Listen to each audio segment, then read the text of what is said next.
হাসপাতালে চিকিৎসাধীন BNP chairperson Begum Khaleda জিয়ার হার্টে পেসমেকার স্থাপন সফলভাবে সম্পন্ন করেছেন চিকিৎসকরা। রোববার দুপুরের পরে শুরু হওয়া এই অস্ত্রোপচার শেষ হয় সন্ধ্যার পর। রাজধানীর এভারকেয়ার হাসপাতালের চিকিৎসকরা পেসমেকারটি স্থাপন করেন।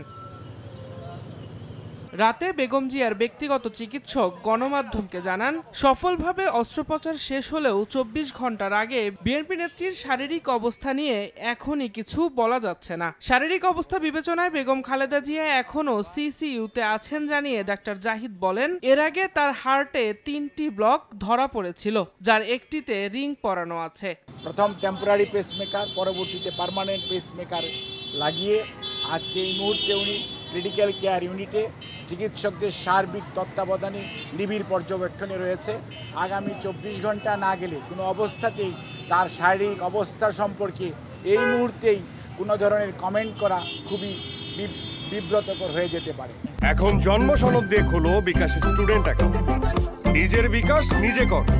বিএনপি চেয়ারপারসন গভীর রাতে অসুস্থ হওয়ার পর অ্যাম্বুলেন্স ও ইনজেকশন সহযোগিতা চাইলে তার বাসার পাশে অবস্থিত ইউনাইটেড হাসপাতাল কর্তৃপক্ষ তা দিতে রাজি হয়নি বলেও অভিযোগ করেন ডাক্তার জাহিদ। আমি পার্শ্ববর্তী হাসপাতালে টেলিফোন করেছিলাম একটি অ্যাম্বুলেন্স দিয়ে আমাদেরকে একটু সাহায্য করার জন্য, এবং 2 অ্যাম্পল ইনজেকশনের জন্য তাদেরকে অনুরোধ করেছিলাম ইউনাইটেড হসপিটালের ডিউটি ম্যানেজার চিকিৎসকদেরকে, বাট কারণ তাদের বক্তব্য ছিল রোগী তো আমাদের হাসপাতালে ভর্তি হবে না। গত শুক্রবার শ্বাসকষ্ট বেড়ে গেলে রাত ৩টার দিকে অ্যাম্বুলেন্সে করে হাসপাতালে নেওয়া হয় সাবেক প্রধানমন্ত্রী বেগম খালেদা জিয়াকে।